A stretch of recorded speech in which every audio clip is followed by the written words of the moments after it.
Misteri asal-usul Gunung Rinjani di Lombok. Pada zaman dahulu kala, di Pelabuhan Lembar Kabupaten Lombok Barat, terdapat kerajaan tua yang bernama Raja Datu Tuan.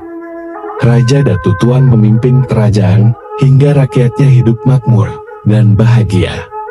Akan tetapi, Raja Datu Tuan sendiri sering bersedih hati. Sudah lama Raja Datu Tuan hidup bersama dengan Permaisuri Dewi Mas hingga usia mereka tua. Akan tetapi, mereka belum juga dikaruniai anak. Siapa yang akan meneruskan tahta jika mereka tidak mempunyai anak? Lalu, dengan keadaan seperti ini yang lama-lama membuat mereka menjadi tua, akhirnya Raja Datu Tuan pun memberanikan diri untuk meminta ke Dewi Mas jika dirinya ingin menikah lagi, yang tujuannya untuk mendapatkan keturunan sebagai penerus tahtanya. Dan dengan berat hati Dewi Mas pun menyetujui keinginan dari sang raja, karena demi kebaikan masa depan kerajaan. Mendengar persetujuan Dewi Mas, Raja Datu Tuan pun langsung meminang seorang gadis yang bernama Sunggar Tutul Putri dari Patih Ulur.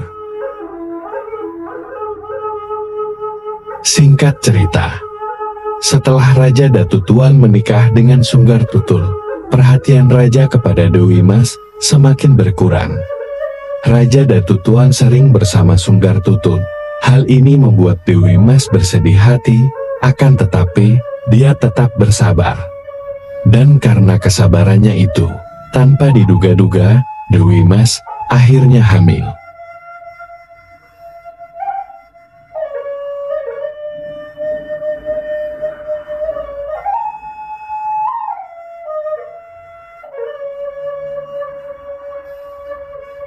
Dewi Mas sangat bahagia sekali.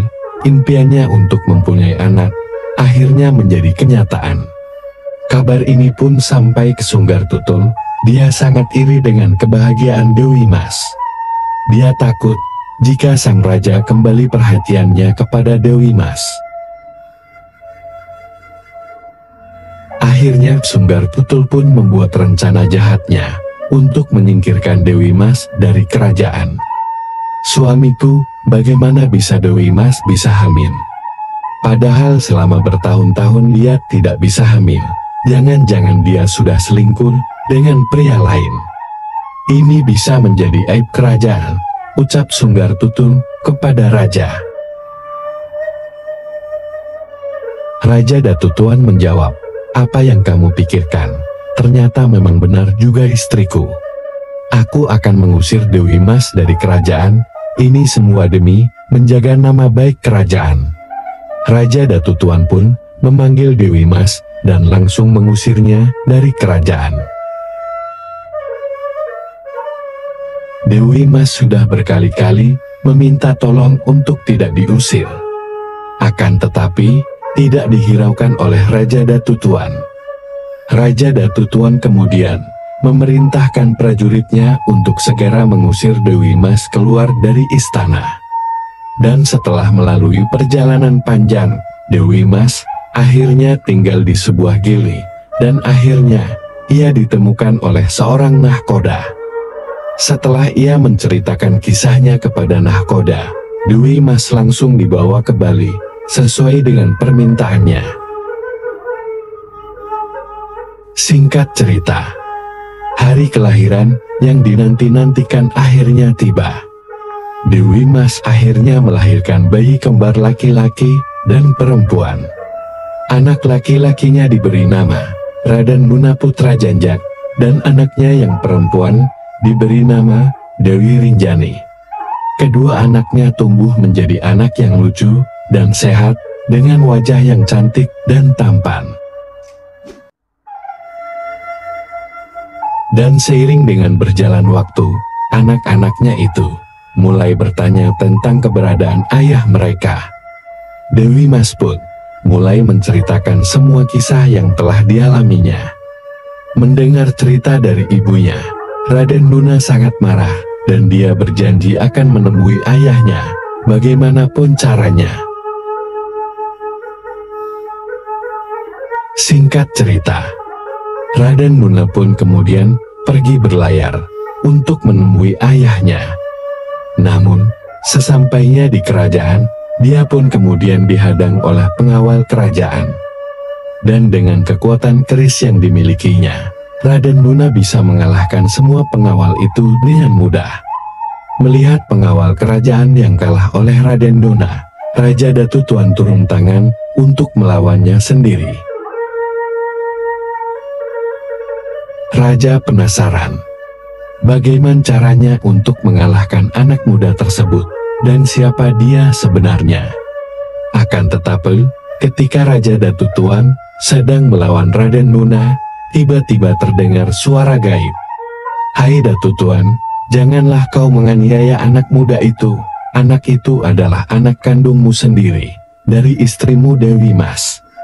Suara gaib yang didengarkan oleh Raja Datutuan. Raja Datutuan kaget mendengar suara gaib tersebut. Dia juga sangat menyesal. Akhirnya, Raja Datutuan pun mulai mendengarkan cerita dari Raden Nuna, yang tidak lain adalah anaknya sendiri. Setelah mendengar cerita anaknya, Raja Datutuan mulai menangis. Ia sangat menyesal karena mengusir seorang istri yang sangat setia. Dan akhirnya, Dewi Mas kembali ke kerajaan bersama kedua anaknya. Meski sudah pernah difitnah oleh Sunggar Tutul, namun Dewi Mas tidak pernah menyimpan dendam sedikit pun. Seiring berjalannya waktu,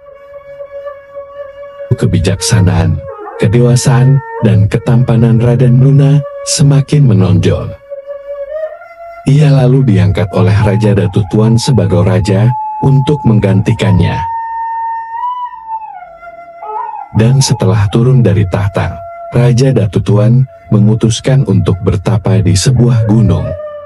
Dia juga mengajak anaknya, Dewi Rinjani, untuk menemaninya.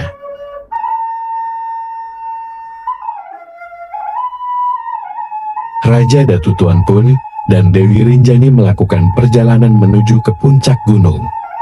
Dan sesampainya di tempat yang dituju, keduanya langsung melakukan pertapaan.